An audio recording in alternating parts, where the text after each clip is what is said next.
Ustedes y yo le pedimos demasiado a la vida cuando somos impacientes. Ustedes como padres saben muy bien que a la hora de educar la relación causa-efecto no es inmediata, porque entre la causa y el efecto está por medio un factor de incertidumbre que se llama libertad. Por tanto, la educación es siempre un proceso incierto, previsible e imprevisible al mismo tiempo, en cierta medida misterioso. Por eso requiere paciencia. No hay educación sin paciencia. Una máquina no necesita ser educada, ya está programada. Usted pulsa el botón y suena el timbre. Sin embargo, usted pulsa el botón de un hijo o de un alumno y puede que no suene nada, o puede que suene al cabo de 3 meses, o que el sonido no sea el que usted espera. Usted desea conseguir algo de un hijo o de un alumno, habla con él, le dice lo que quiere y comprueba que no basta con decirlo. ¿Por qué?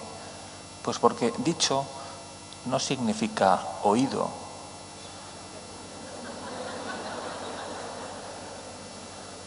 Oído no significa entendido. Entendido no significa estar de acuerdo. Estar de acuerdo no significa llevar a cabo. Llevar a cabo no significa mantener. Es decir, del dicho al hecho hay un trecho mucho más largo de lo que parece. Un trecho que pasa necesariamente por mis explicaderas cuando educo, pero también por tus entendederas, por tu real gana, por tu fuerza de voluntad. ¿Qué es un educador? A mi juicio es una persona con 2 cualidades fundamentales. Conoce la condición humana y tiene virtudes. Es preciso conocer la condición humana porque educar es el arte de enseñar a un ser humano a ser precisamente humano. Hoy el fortísimo impacto de la informática y de las redes sociales, por ejemplo, está provocando algo más que un cambio cultural. Ya se habla de una auténtica mutación. Nosotros somos Homo sapiens, somos personas educadas durante miles de años por una cultura escrita. Pero lo que tenemos ahora, por debajo de 20 años, ya no está claro que sea Homo sapiens. Es más bien Homo videns. Es gente infraeducada por una pantalla. Y las horas que esa persona dedica al mundo virtual de la pantalla se las ha quitado a las posibles horas de lectura. Pero así como un libro provoca la buena forma de las neuronas porque te obliga a entender, a pensar, una pantalla no provoca nada, todo lo más puede adormecer las neuronas. Pero la pantalla no tienes que entenderla, tú la dejas que muestre imágenes.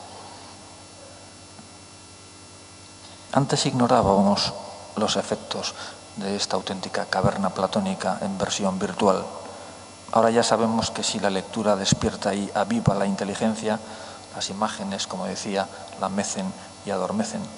Pero también conocemos el remedio, aunque no lo apliquemos porque no es fácil. Las neuronas de nuestros jóvenes recuperarían la buena forma con menos internet y más lectura, con menos Facebook y más de Face on the Book. Necesitamos libros que nos ayuden a esclarecer un mundo oscurecido por sobredosis de información y de mensajes contradictorios, donde además a menudo lo bello es feo y lo feo es bello, como cantaban las brujas que engañaron a Macbeth. Con frecuencia, dice Tagore, leemos el mundo al revés y luego nos extrañamos de no entender nada.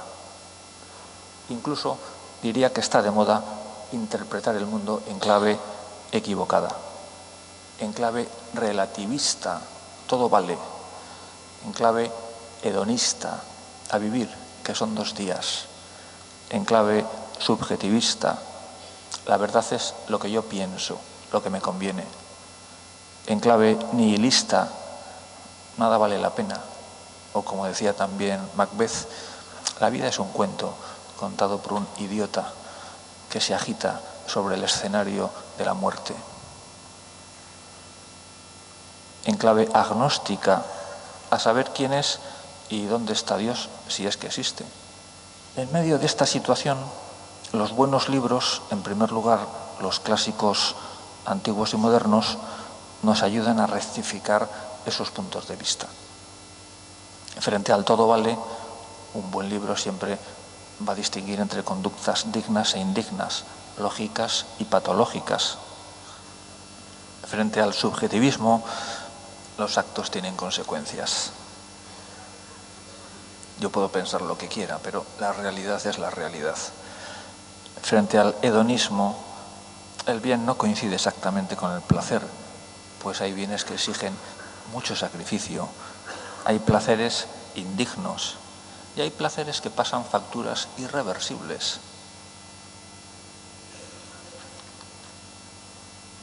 Respecto al Dios no habla del agnosticismo, es bueno saber que la mayor parte de la humanidad ha pensado justo lo contrario, que Dios no calla. ¿Por qué? Porque todo nos habla de Él. Además de mostrarnos el mundo y la vida, la buena lectura es antídoto y vacuna contra la enorme manipulación de la opinión pública. Necesitamos la buena literatura y sus historias para tomar medidas a la realidad, para escarmentar en la cabeza ajena de Melibea o de Don Quijote o de Raskolnikov, para soñar como el Principito, para luchar como el viejo pescador de Hemingway, para esforzarnos como Ulises, para esperar como Penélope. Creo que Penélope Cruz está esperando, pero no me refiero a... En realidad, el secreto de los secretos y por lo tanto el mejor de los retos y de los desafíos de la educación es educar en virtudes, no en valores, porque los valores son la teoría sobre el bien, mientras que las virtudes son la práctica del bien. El que insiste mucho en los valores, el que solo vende valores, está vendiendo humo. Aristóteles decía que no nos interesa saber qué es la salud, sino estar sanos. De la misma manera, no nos interesa saber qué es el bien, sino hacerlo. Y esas son las virtudes. La correa de transmisión de los valores a las virtudes son los hábitos. O sea, un valor se convierte en una virtud cuando tú repites sistemáticamente ese tipo de conducta. Decía que el paso de los valores a las virtudes, el paso de la teoría del bien a la práctica del bien es fundamental, y eso es educar, y eso se consigue por medio de los hábitos. Pero nadie da lo que no tiene. Desde Platón sabemos que solo puede educar en virtudes quien previamente es virtuoso.